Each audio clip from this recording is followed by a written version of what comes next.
You're listening to 2024 in Review, a look back at some of the most compelling conversations and stories of the year, from True Crime Today and the Hidden Killers podcast.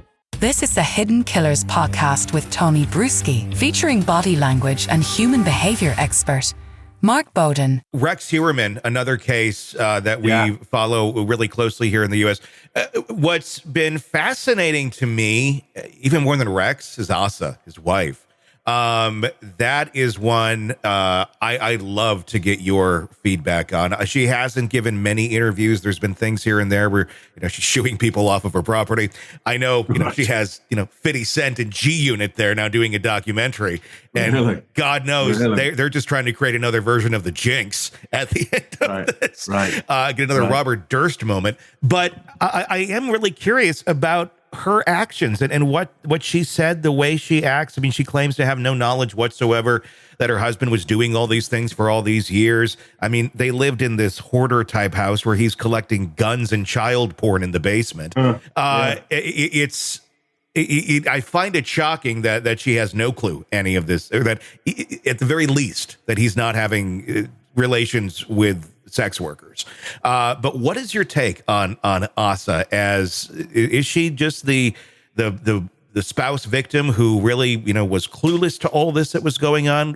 Could she have possibly been involved in some of this? I don't know.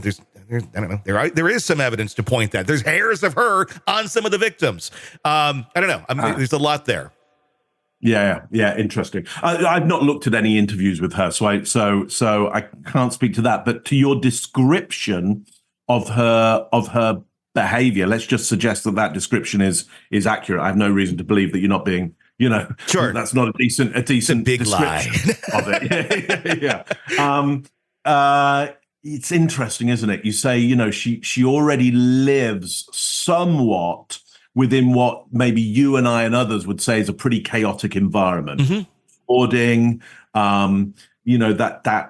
which my expectation of that is it's hard to see anything when there's so much there. There's so much there. Yeah. Is it her hoarding or his hoarding? I don't know. I'm going to guess I have no idea. I would guess probably a combination of the two. I mean, but they have a level of, or had a level when they were both living together of comfort with filth, with living in a home that, would essentially be something you'd see on hoarders. Yeah. So look, here's the thing: is if we take hoarding as being a mental illness, which I think most people would go, okay, there's somebody isn't well, there. What are many of the usual things that you and I would catch that she just isn't going to be able to, just not on her radar? Because think about her radar. Yeah. Think about what her mind is. Our mind, there are just billions and billions and trillions of data points in the universe that we can catch, but we catch so few. Why? Because we have things that are important for our attention. What is important for her attention in order for her to live the life that she believes will help her to survive in this universe? Well, we've got this idea that she's gonna keep stuff. Yeah. Well, then if you're keeping so much, if your attention is there, where isn't your attention? So there's that. So that it could be true. She just doesn't see it. Where you and I would go, well, it's obvious. Yeah. Her be like, I can't see the wood for the trees. Yeah. Here. Now, to my earlier point, when are lies useful? What is it about her existence with this partner that keeps her surviving, allows her to live that life, which has a level of comfort for her? She might be in mental distress, like she's there every day and she's surviving. And so what lies of his is she going to be willing and needing to accept in order to keep that? Because who else does she live with?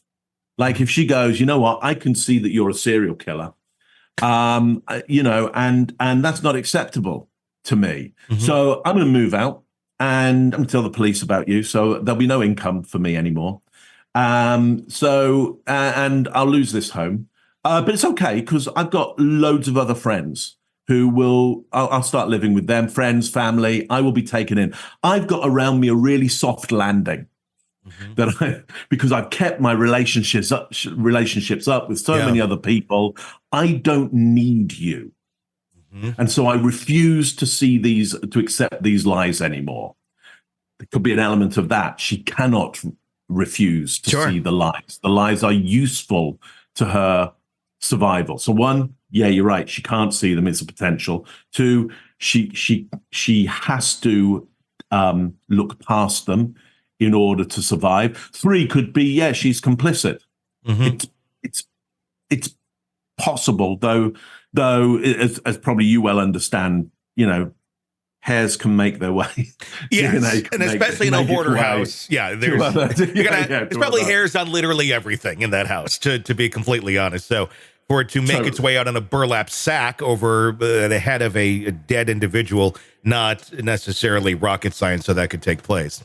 Yeah. No, I agree, but clearly there's some mental illness. Sure. Going. Well, I mean, everywhere. I mean, it's that's a a partnership, both of which have mental conditions. Yeah.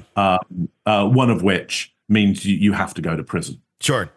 Let's talk about Rex for a little bit. Obviously, he hasn't spoken much at all. In fact, I don't think he's spoken other than like yes and no's in court since his arrest. But he did give an interview about his architectural firm on YouTube prior to any of this coming to light. What was your observations on Rex from what we did know about him when he was publicly speaking to people and being more verbal and just being out there? Yeah, I mean, what's interesting about that interview, which has become almost kind of famous, I guess, is that thing of, look, you aren't going to see that somebody is a psychopath, sociopath, serial murderer when they're being interviewed about their architectural business. I mean, it's just like, you're not, because you're not interviewing them about the area of their criminal acts, their antisocial acts. Go on a date with him and you might start to go, hang on, this is not feeling good. Interview him about his architecture. Yeah, you're going to have, his business. You're going to find somebody who you go, okay, this guy is very, very ordered. Yeah, very, very ordered. You see it in his gestures as he's talking. There's an order to things.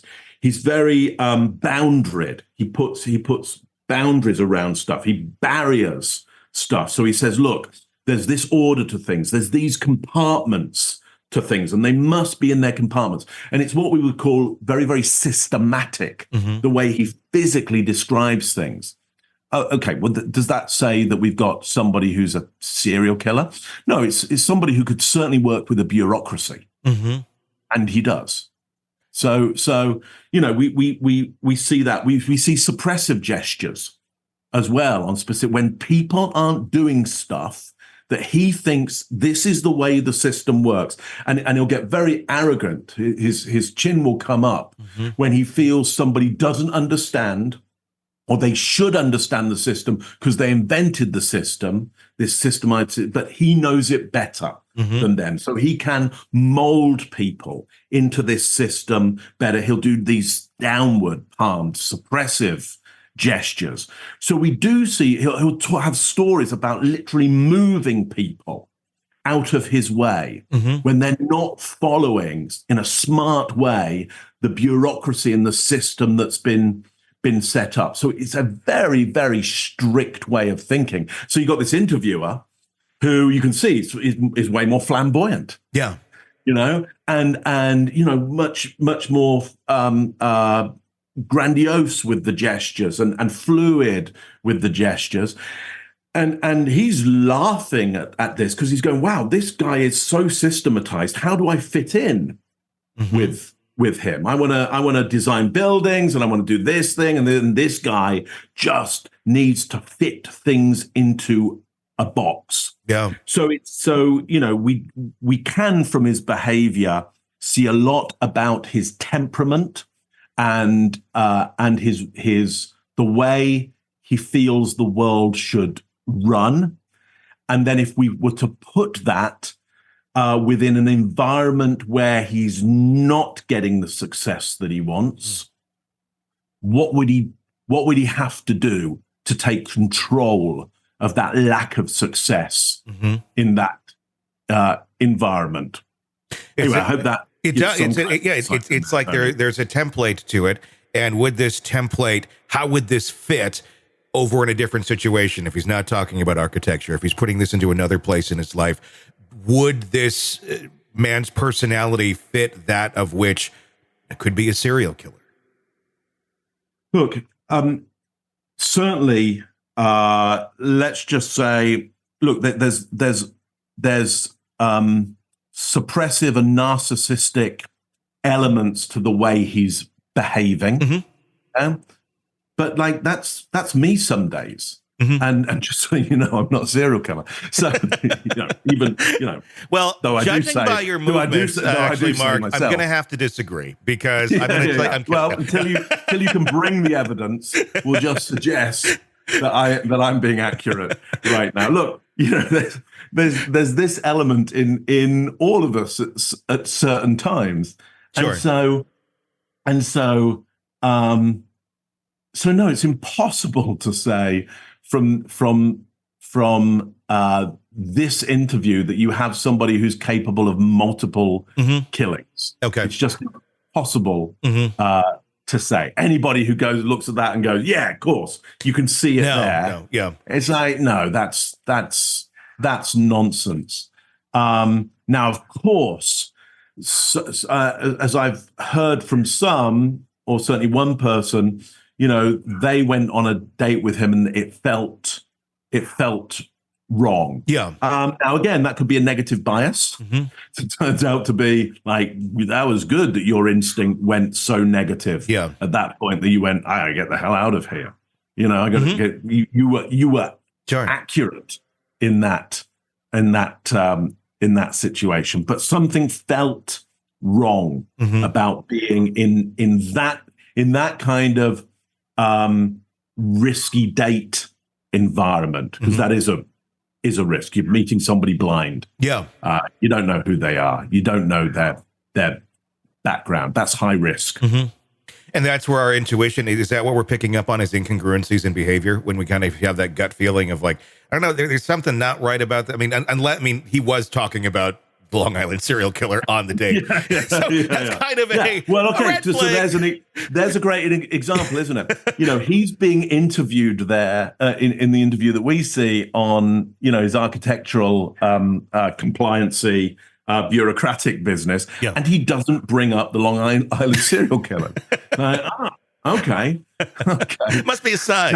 Now, if he did, yes, you'd be going, well, how does that fit? Yeah. Like, why? What is your obsession with that you've made this link between this, and now he does talk about tools to get your own way. The hammer. So that's an interesting point. Yeah. Where potentially we could go in hindsight. Though, at the time when I first saw that, and he hadn't been, we hadn't had the interviews with the police at that point. I thought it was very interesting that he chooses that tool and describes exactly around how I guess things that aren't complying must be physically moved into compliance. Essentially, it's kind of very, it was telling at the time. And I did say to the guys on the show that probably using some kind of blunt weapon of some sort, using something very, very, blunt and physical to get his way on this. I would imagine. Anyway, I can't remember what the first. No, yeah, I mean, just so fascinating, overall to understand this and to get your insight in all this, Mark. It's been so great having you on. Thank you for coming on and sharing your insights into to the body language and the behavior of these people that we look at every single day. My pleasure, Tony. Good to see you. Good to see you. Want to listen ad-free? Want advance access to all of our interviews before anyone else? Become a True Crime Today Premium Plus subscriber on Apple Podcasts. You get every episode commercial-free. So you can binge on true crime until you can binge no more. Search True Crime Today Premium Plus on Apple Podcasts now, or go to our podcast page and sign up now. More of the Hidden Killers podcast next.